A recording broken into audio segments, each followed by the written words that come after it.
Welcome to Mark My Words, a show that searches for the fork in the road in life, the place where the turning point in the journey of entrepreneurship and life can be found.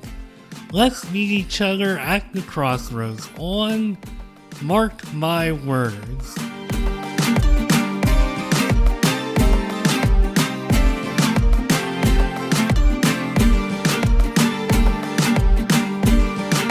This episode is sponsored by GrowX Labs. Quick question. When you're leading a team or growing a business, who helps you think clearly? GrowX Labs offers executive decision support, real-time access to a trusted strategist who helps you navigate tough calls, leadership blind spots, and everything in between. No fluff, no long-term commitment, just fast, honest insight from someone who gets it. If you're a founder or exec and need a sounding board, go to growxlabs.com/mark. That's grwxlabs.com/mark and book a discovery call today. So as many of you know, I'm usually very diligent and really like to meditate my intro when I start an episode. I like to be creative. I like to really just think it over and hem and haw about it. And the pre-record conversations for this show, sometimes they're very business-like and we gotta get to it, hit record right away. And then you have Sheila Butler, who I seem to have a billion things in common with. And as I'm talking here, I'm starting to remember a little bit what I was going to say. So her and I, one of the many things we have in common is our penchant for dreaming. Sheila has a great story. She had a dream and she wanted to work at a dream company that I'm very familiar with. I'm sure we all are. And her dream came true and she got inspired to pursue the path that she's on now through that dream. See, I knew if I started talking, I would kind of remember what I was going to say and get to. But I love the story because I have had my whole life goals and things that I've dreamed of doing. And even up to this day, I still sit around and think about, boy, what I want to do, and man, that would make me feel great if I did that, or I would feel very fulfilled. And I know that's kind of how I got into podcasting. I feel the story you're about to hear is a bit similar because I kind of found my passion for podcasting kind of by accident. It wasn't for a dream job, but uh, nonetheless, Sheila Butler is here. She is the founder and chief marketing officer for Butler Marketing Group. And Butler Marketing Group is the spark where innovation meets marketing, like kaleidoscopes that illuminate new perspectives. They combine results-driven strategies, creative brilliance, and the power of connections to unlock your brand's full potential. Sheila is all about branding plus much more. Sheila, welcome to Mark My Words. How you doing? I'm doing great. What an intro. Thank you so much for having me and thank you for those kind words.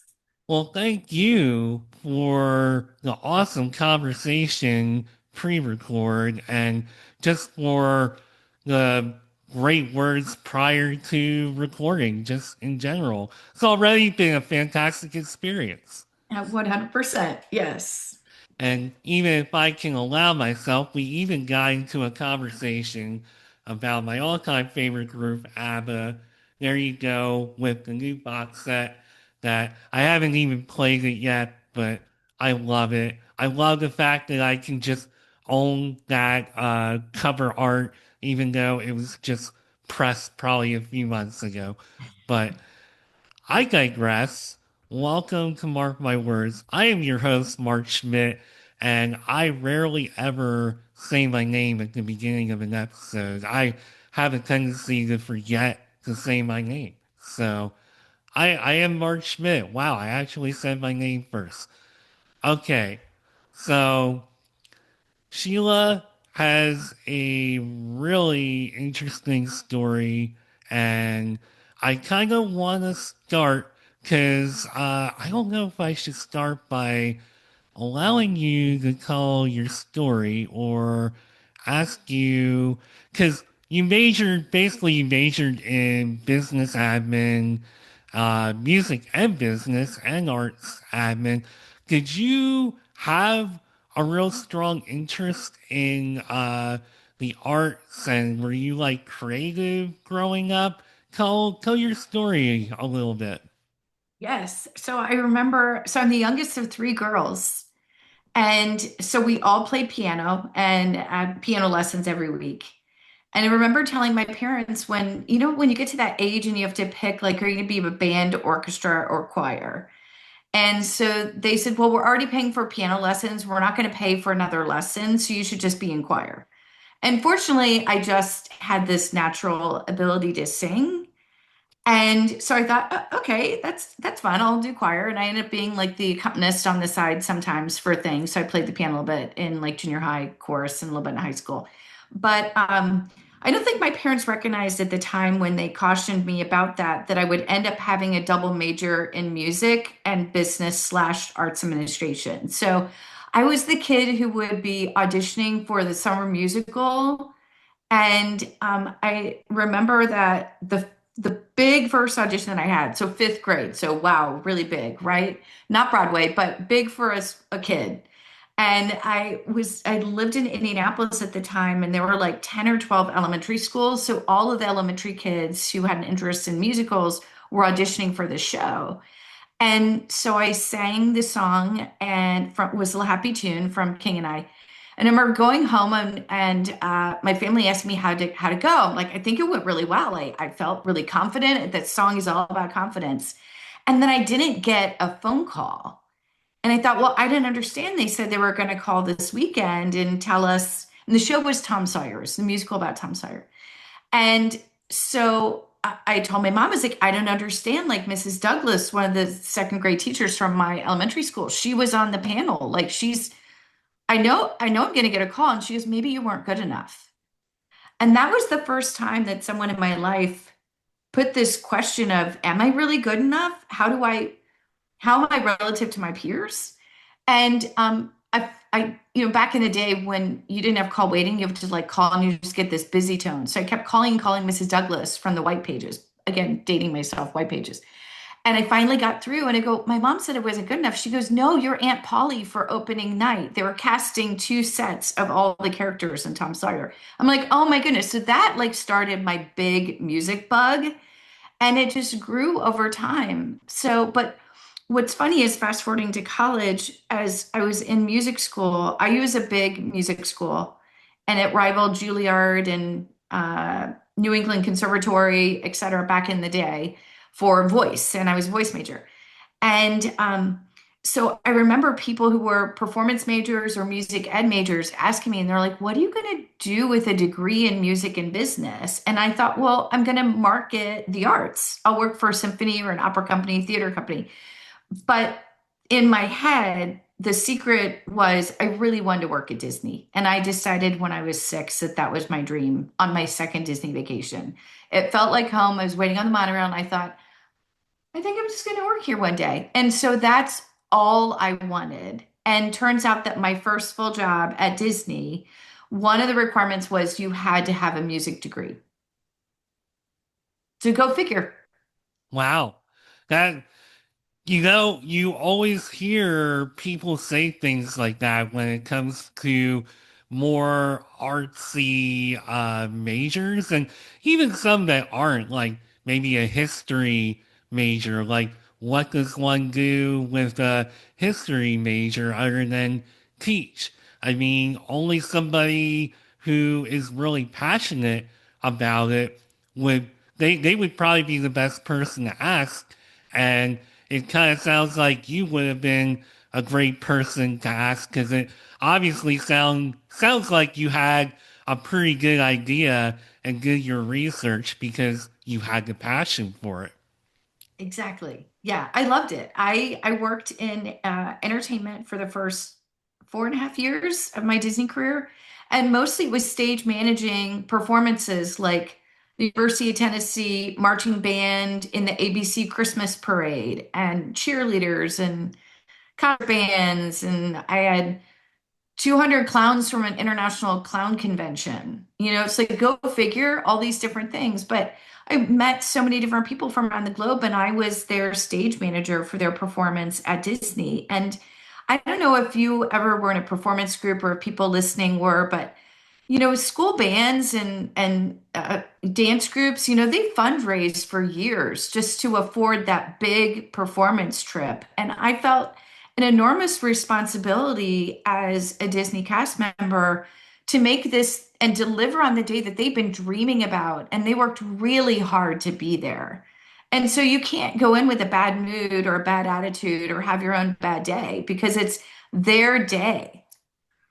I love your attitude about that. And I can really relate to kind of like what you were feeling internally about your journey and just what you went through in general. Now, there are some things that aren't parallels because I had experiences where people were, if they weren't being straightforward, you're not good enough or whatever, they were certainly, passively aggressively telling me that through their actions. And I feel like you, on the other hand, just that whole story of, wow, even though you wound up getting a part anyway, it was like, that was a real moment. That was a moment that you never forgot as far as like, wow, somebody like thought I wasn't good enough or didn't have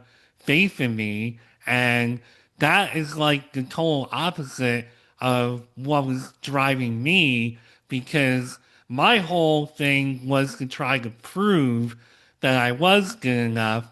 And my whole, I mean, I had a big passion for the television and broadcast industry because one way in which I was kind of a nerd, even when I was like 6, 7 years old, I would want, whether it was the real TV guy or fake TV guy, just like a regular, if you can remember years ago, how you could get like an X brand TV guide kind of thing and look at all the listings. I would study the TV listings and I like had a black and white TV. I would take that apart and move the antenna around and try to pull in channels. I grew up in like an hour outside of Philadelphia, so I was trying to pull in channels from Philadelphia and wherever. And I was really like, I mean, I think inside, much like what you were saying, as much as I had a passion for all that stuff, I think I really had like, now I was never going to be an actor. I took an acting class in college and I could feel that I wasn't good at it. Um, but I had a real passion. Like I wanted to do something like creative or just to tell my story somehow or to even be doing what I'm doing now. Like I wanted to do that, but I didn't think that like me being born with like a cleft lip and palate, I kind of felt as if, oh, I don't have the right sound, I don't have the right look. So I really struggled with a lot of that stuff, but was always crazily had a belief in myself to succeed. You know what? And that's where it comes from. It comes from within, right? No one's going to give you that. And I spent many years in my career thinking that I had to prove myself to be in the room. When I worked at Bank One, which then was absorbed by JP Morgan Chase, sometimes if we were working on the Disney Visa card and presenting an update on the state of the business, I'm one of two women in a boardroom of 20 people, right? So you feel like you have to constantly prove yourself. It was a relief to finally get to a spot in my career, and I don't quite remember the moment. It was probably when I was working for a hotel company running global loyalty and partnership, and I just kind of left Chase and then moved on to Choice Hotels. I think that's when I probably just said, I'm carrying all these like baggage of suitcases of all these things that I should be and trying to be, prove myself. And I'm like, I just want to put these down. I don't want this weight anymore. You just got to let it go sometimes and just be who you are, and people will come and go. They either like it or they don't. That's kind of how my I think about it from a client standpoint. When I propose work to a client after doing an assessment about sort of what's their challenge, am I a good fit for helping them solve it? Does my branding background or marketing strategy background or fractional C background, does that help solve their challenge? But I'm not selling them something. I'm making an offer to them. And when you take away that selling and just saying I'm offering services and they choose to accept them, or maybe they don't, or they just delay it until later on, it takes that perspective of I lost a sale or something like that. It takes that negative connotation out and just set it's on the side. You just don't need that. I totally agree. And I mean, this is the kind of stuff that even to this day that I'm still working on.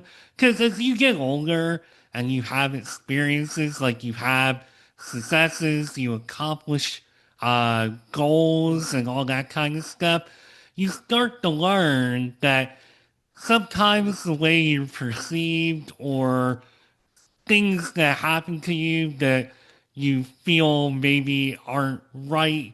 And I mean, not everything in life is fair, but you just start to learn that, wait a minute, no, I'm worth more than that, and I know I can do this, and I know that I can accomplish that. You just learn and you start to understand, like, okay, you basically learn to filter out some of the external noise, and I should Yes. take my advice and practice what I'm currently preaching a little bit, because it is hard to do, but I'm definitely better than I was 5 or 10 years ago. I can tell you that.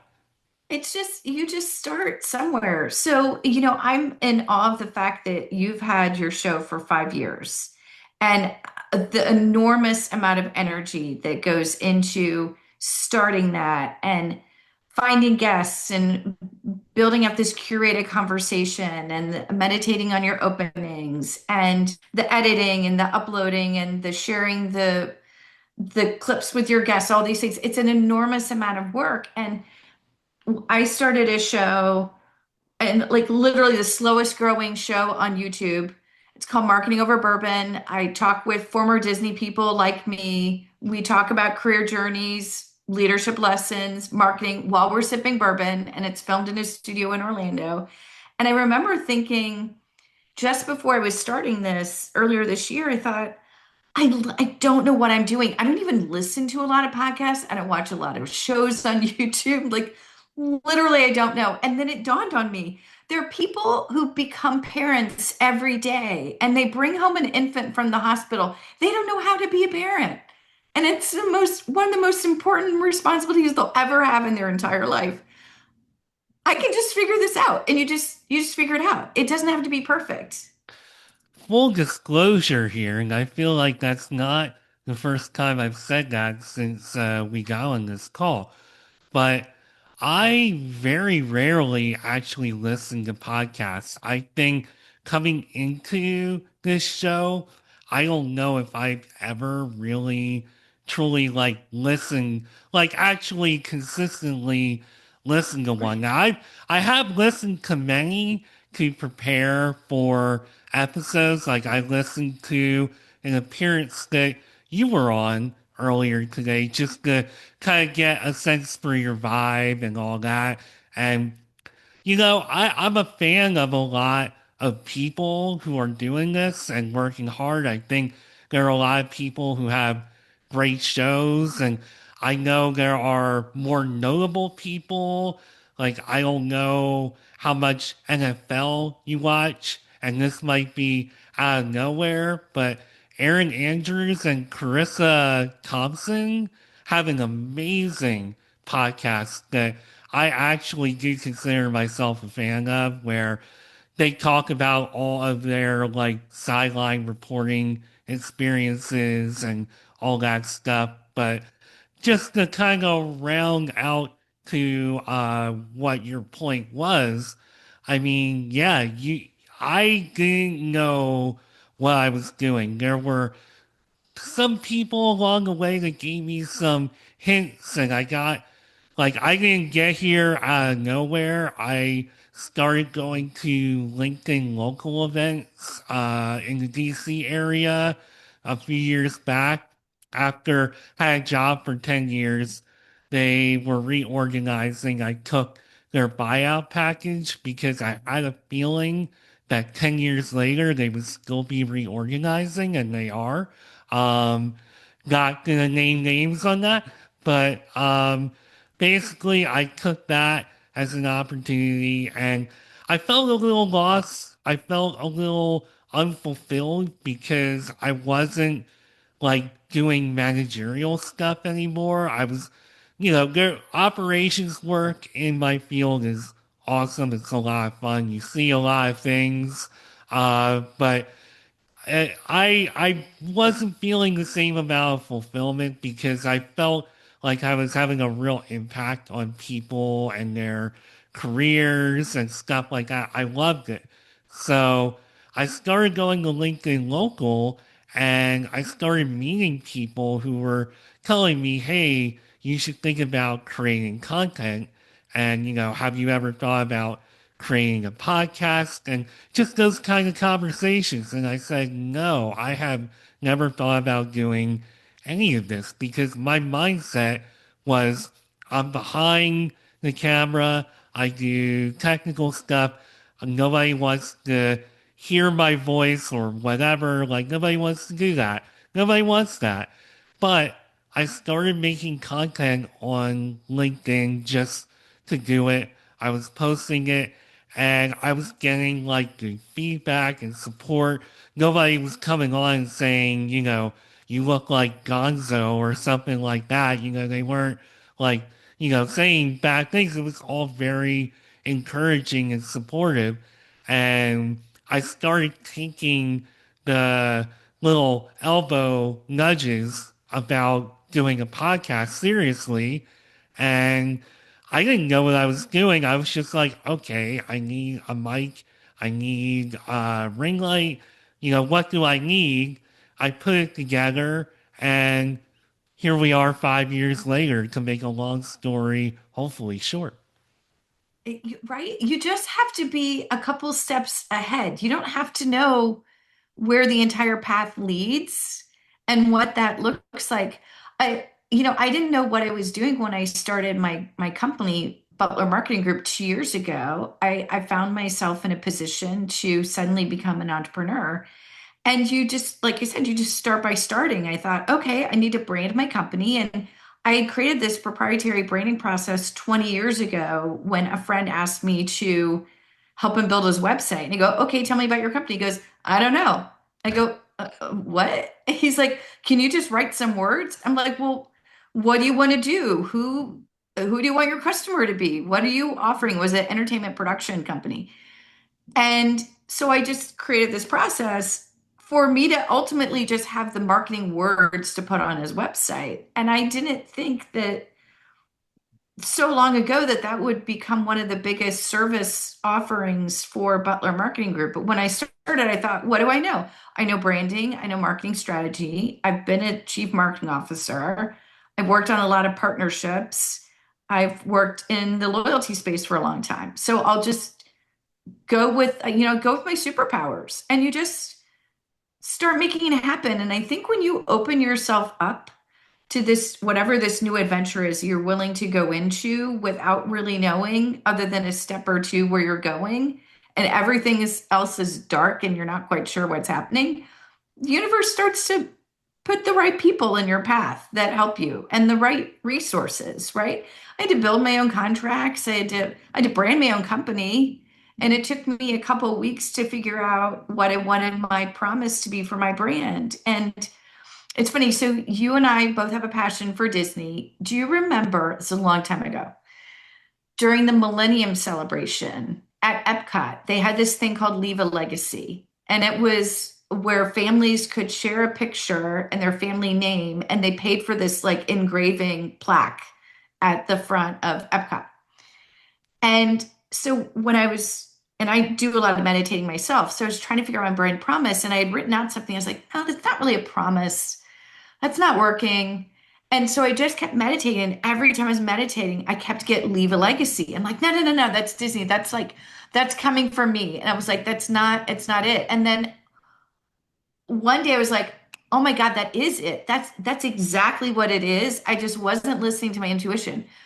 My brand promise is that I create marketing that leaves a legacy for companies. That's what branding does. That's what marketing strategy does. That's what being a C-suite leader and helping the CEO connect the dots between the business goals and objectives and all the marketing work that needs to go into achieving those goals and objectives. It's all about legacy. And, when you talk about branding and coming up with branding, I have an interesting story about how I came up with my brand because I actually didn't come up with the name of this podcast. I was a blogger during that period where I was trying to figure myself out a little bit. And I guess we're always trying to figure ourselves out. That's a lifelong process. But when I was really, truly trying to figure myself out, I was part of a really great blogging community, and I had what I considered a really lame, unoriginal name for my blog. It was called Marky Mark's World, and I cringe even like saying that out loud, like it's such a dumb name. But for all the like creative, like superpowers, I even hate to say I have that as a superpower, but I probably do. I'm not an artist or anything, but I do consider myself creative. But anyway, there was somebody, a fellow blogger, who said, you know what you should have called your blog? You should have called it Mark My Words. I was like, oh my God, I can't believe that name is so obvious. It's so perfect. It's such a great brand. And I was like, not that they could use it. Their name's not Mark, but I was like, I think I'm going to use that if I do something in the future. And they're like, yeah, yeah, that's cool. But sometimes the best ideas come in, the most unexpected ways. Absolutely. Absolutely. So that's how I came up with the name for this show, and I am forever in the debt of that person who came up with it for me by accident. But anyway, I want to ask a little bit. So you talked about this system that you developed. Uh, I think you kind of alluded to it. Now, is this something you said you've been using it for like 20-ish years? Is this something that you came up with when you were like with the mouse? Is it something you So came up? in part, yes, and in part, no. So I transitioned from entertainment to marketing by convincing someone in marketing to take me on for a project. So I was on loan from Magic Kingdom Entertainment into marketing. And it was a new team called Special Events Development. So they were developing special events for the theme parks that reinforced in an experiential way the brand of the theme park. And so I was hired on to actually work on a Disneyana convention, the last one that existed before it became like D23 and those new things, right? And so at the time when I was there, we were about to open up Animal Kingdom Park, and we were about to launch the cruise line business. And so the head of marketing at the time said, wait, we need to better explain. And Universal was up the street. So that was big competition, right? And those parks were newer and shinier and had better technology for rides and all that, right? So the head of marketing said, we need to figure out how to brand ourselves and explain to someone why they need to stay longer at Disney and go to all four parks and explain why families should cruise on our cruise ships and how we're going to take the magic of Disney and put it out at sea. And so it was at that time to where basically they were teaching all of us in marketing branding. And it was like getting a PhD from Harvard in marketing. It was unbelievable the amount of things that I learned at that time. And then when I left, I was working at a tech startup and I was the director of brand. And I went from working with like 100 people at Disney in marketing that, you know, how when you just need to bounce an idea off of a colleague, you can find someone else who thinks either very similarly or very differently than you to bounce ideas off of, right? So suddenly I'm working at this small tech startup and I don't have anyone to bounce ideas off of. And I realized, oh my gosh, I don't know as much as what I think I do. So then I started reading books like Building Brands by David Acker. And then we were working with this great agency that was doing some branding work. And so over time, all these different things became ingredients and inputs into what ultimately became my Butler Branding Bootcamp process. And so what's funny to me is that when I was doing this on the side, just on the sly, no one in corporate America even knew that I was doing this for family and friends and whatever. But I was branding people's businesses and their nonprofits. And then I realized when I started my company, it works for products, companies, nonprofits, but also individuals. So I've had people come to me for individual branding when they're at this inflection point in their career saying, I don't want to do this anymore. And I don't know if I want to, I don't know how I position myself for something different. And it's the same fundamentals. It's your competitive framework, it's your core equity, what do you do every day? It's your brand personality, it's your four brand pillars or core identity, it's your brand promise, it's your point of difference. It's the same fundamentals. And what I'm finding in my clients very consistently is that even in big companies where they have strong marketing teams, they have great execution, but they're often lacking the strategy and the marketing fundamentals. And so it's been fun to realize that that's been inherently in my DNA for a long time, and then to apply it for clients. I am so glad that you said every single word there because one of the core reasons that I decided to do this show is because all of the things that I have learned and all of I think the steps that I've taken in my career, like getting promoted, just going to college and learning all the things that I've learned about production, et cetera, et cetera, et cetera, leading right up to today, where I'm still learning about myself. All these things were the ingredients to me becoming a podcast host and to being on the journey I'm on now. And I didn't know at the time, for a good percentage of that time, that that's where it was kind of leaning me to. And everything that you said about how you became Butler Marketing Group and doing all these awesome things that you're doing now, they were all things, you know, when you add 2 plus 2 plus 2, etc., it equals who and what you are, what you stand for, what your brand is. And I really want this to be a show where people who are already entrepreneurs now can kind of like listen to and relate and have a good time listening. But I also want to reach people who are unsure of whether they want to become an entrepreneur or if they can or if they have the tools or the idea or the creativity.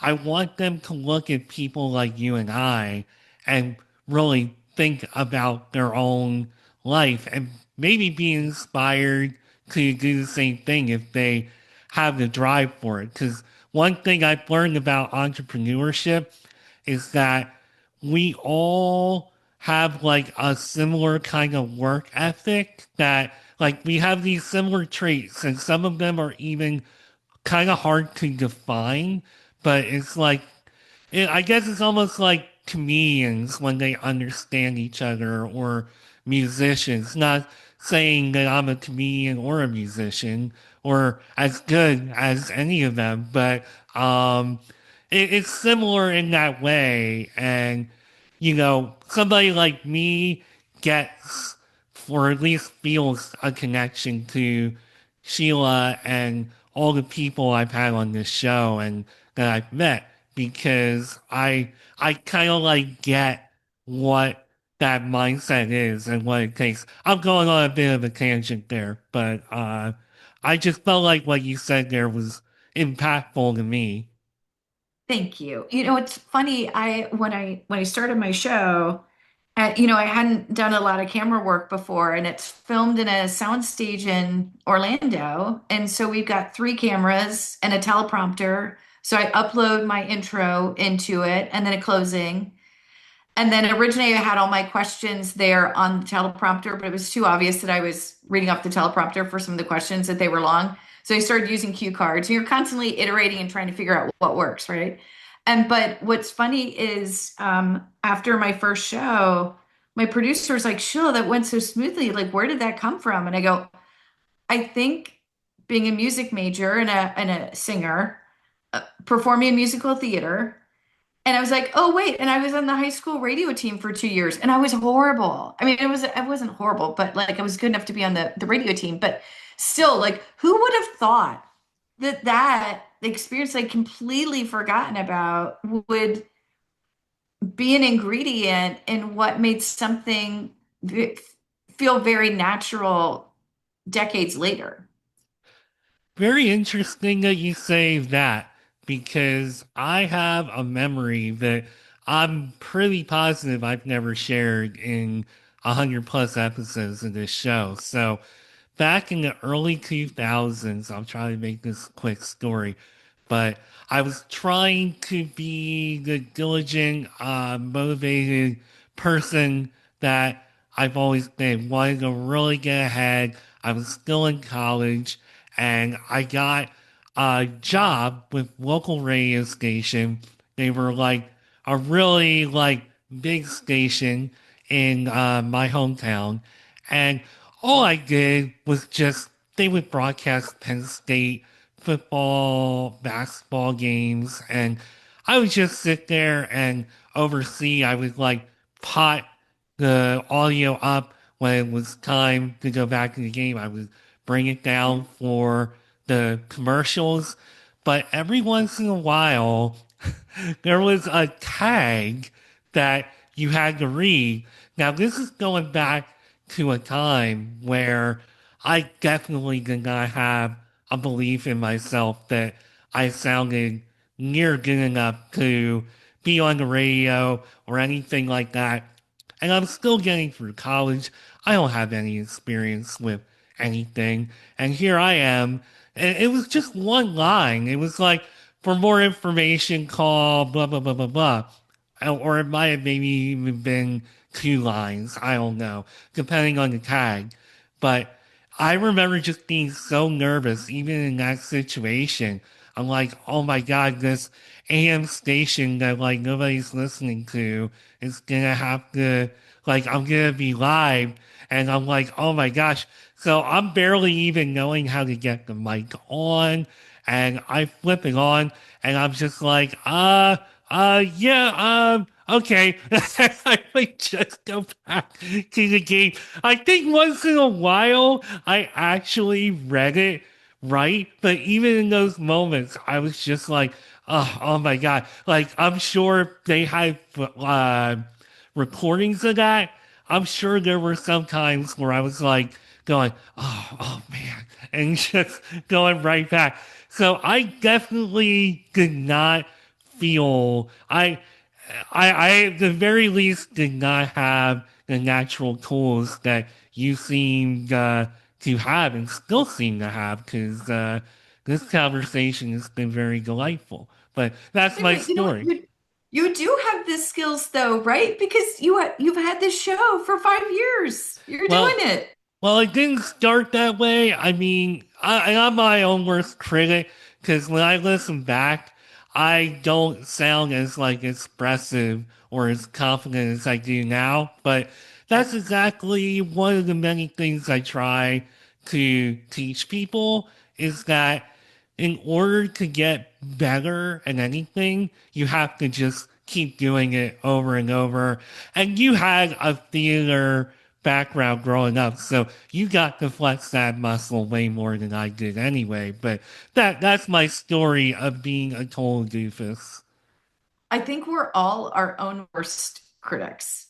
Well, absolutely. And I know even just looking at the rough shows before we've done any of the editing, I look at that and go, why didn't someone tell me that is not a good dress on me at that camera angle? Or wow, I thought my hair looked so much better that day when we were shooting the episode and my makeup looks horrible. I should not have picked that because I'll film multiple shows in a day. So sometimes I'm filming 4 shows. So I'm just doing wardrobe changes and so forth. And I'm like, oh, I totally should have changed, blah, blah, blah in between shows. No one cares but me. No one's going to notice but me. It's just how we view ourselves.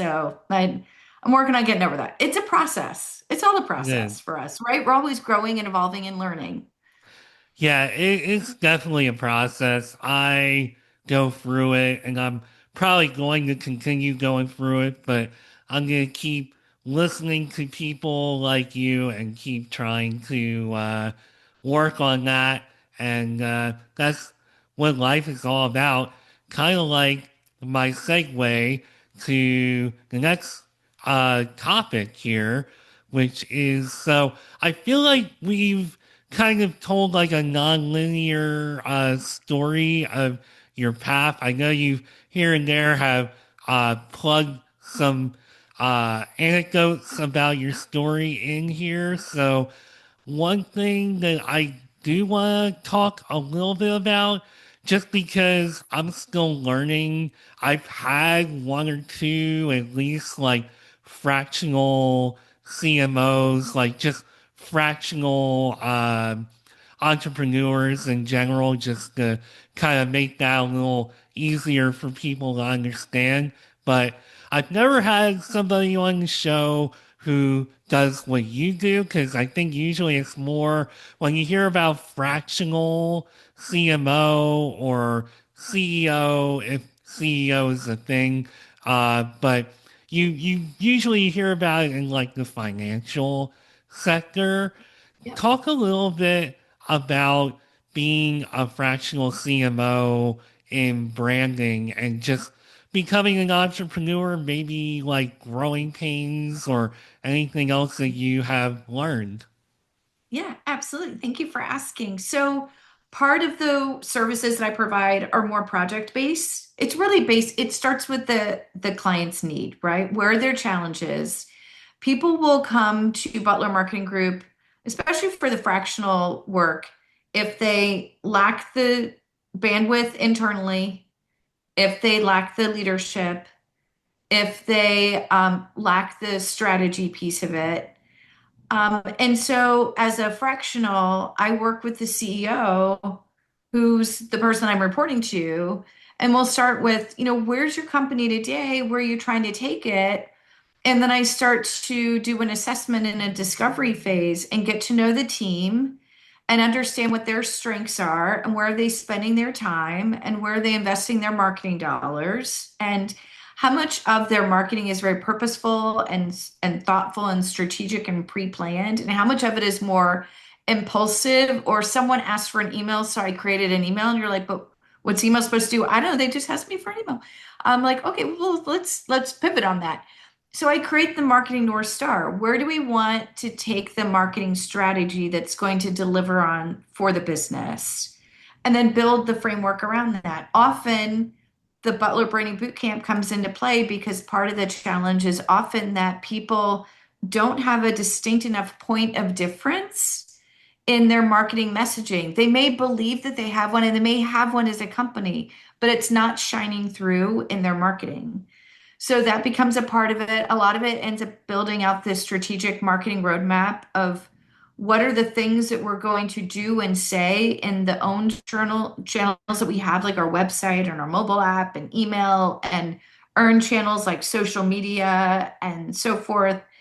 And then building out the marketing scorecard and the what are the target metrics that we want to meet, like click-through rates of emails and page views and all these different things, right? Different metrics for different marketing channels. There's just a lot of that work that often doesn't exist in an organization because they either haven't had the knowledge or the discipline to do that, or enough people because they're just working, doing a lot of things so quickly that it's hard for them to step back and think before they act. So for me, it's coming in and you sort of like parachute in as a fractional and you join the C-suite and the leadership team, and you're there for 2 months, 6 months, longer. It just depends. And it's for a portion of the week. It's not a full-time gig often. That's why it's a fractional, right? It's a percentage of time. And so I liked it for me just because I like variety in my work. I like to balance out my client work between project based, and they may be big projects that are intense over a period of 6, 9 months in phases, and then some fractional work where it's a steady sort of work ongoing. I'm deepening myself in the organization. I'm deepening the impact that I'm making because I'm there longer and being seated into that organization as a part-time employee. I find that really interesting to have the balance of the two. And I just added a new service recently called CMO on Tap. Sort of ties into the whole marketing over bourbon theme, but it's essentially to be a consultant for C-suite leaders when they need confidential advice, when they don't really know what to do. And it's interesting, if I can share a story real fast. There was a leader of mine that I worked with, and she left financial services in one company and went to another company. And she was the CTO, so Chief Technology Officer. And I asked her, how is it going? And she goes, I have to tell you, it's really lonely. And I go, well, why? And she goes, because sometimes I don't know what to do and I can't tell my team and I can't tell my CEO, the boss, because they'll have lack of confidence in me. She goes, and I can't go ask a peer because they don't know technology. They're the CFO or the chief administration officer. So she's like, it's really lonely. I don't know who to talk to get advice, to be a sounding board. And so that's what my services can offer. So it's sort of like the baby fractional CMO because it's just, like a one touch base a week kind of thing for however you need advice. And every time I hear a fractional CMO story, and especially listening to you, I feel like if I ever had like real tangible skills where I could do something like that, I would probably love to do that. I like, so one reason I like doing this show is it gives me an opportunity to live through every single individual that I have on this show. Because before I got into my field, I already had like 50 billion jobs. I tried plumbing, I tried retail, I tried so many different things. And some might say, wow, that guy's a real like job hopper. But I think about what I'm doing now with this show, And I think that there's a little connection between that phase of my life and this show. I always I don't want to say I always tell people. I have started telling people that I almost feel like this is like I'm a white collar dirty job. This is basically what I feel like this show is, because I just want to live through everybody and experience everything. I don't know. I think I would love being like a fractional CMO of some sort if I had Sheila Butler kind of skills, or maybe some of the other folks that I've had on this show. I just find that really awesome to be able to go around from client to client to client, and you're not bound to it. You have that relationship where you're like the consultant. I love that. I think I would love doing that. I think you would be great at it. You don't realize how much you know until you're in this environment to where they've never had the career experiences that you've had. And then you realize how rich those experiences have been. The reason why I can give really sound, actionable advice to senior executives is because I've seen all the landmines. I've stepped on some of them. I've seen people present, and I just 5 words into it, I'm like, oh my God, this is not going to go well because they just set themselves up for failure. So it's by having all those experiences and lessons that you can draw into those when you need them. And I wish that we could draw into a lot more and go, like, I could go another hour or two, but I don't want to hold you up from what you have going on next. So I unfortunately am going to cut this a little short here. Not that we went short, we went almost an hour, but why don't you go ahead and tell everybody how they can find you and how they can work with you? Absolutely. Thank you for offering that. So they can find me at butlermg.com. It stands for Butler Marketing Group. They can also find me on LinkedIn. Reach out to me on LinkedIn at Sheila Butler. If they're an insomniac and they find things about life, career lessons at Disney or marketing or bourbon sort of interesting, they can listen to the podcast or watch it on YouTube and hopefully learn some inside stories from people's careers at Disney. All those good things. So yeah, I'm honored to be a part of your show. So thank you.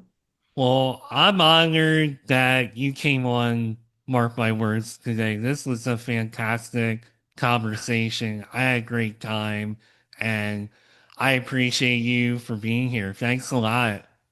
Thank you. I had a great time as well. Awesome. Well, everybody, this again was Sheila Butler. I'm pointing at myself. Let me see if there we go. That's Sheila Butler. I'm Mark Schmidt. You just listened to Mark My Words. Thanks again, Sheila. Thank you, everybody, for tuning in. And I will see you soon with a new episode. Bye for now.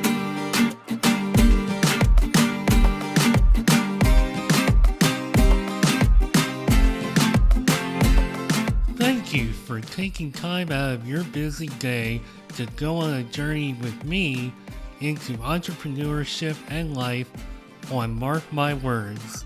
If you would like to learn more about me and the show, you can find me on LinkedIn at Mark Schmidt, or connect with me on Instagram at Nimrod79. Video episodes of Mark My Words, as well as other content, can also be found on the Mark My Words YouTube page. Entrepreneurship can be quite the roller coaster ride. It can be a bit isolating and intimidating, but it doesn't have to be that way. Let's meet here next time at the crossroads on another episode of Mark My Words.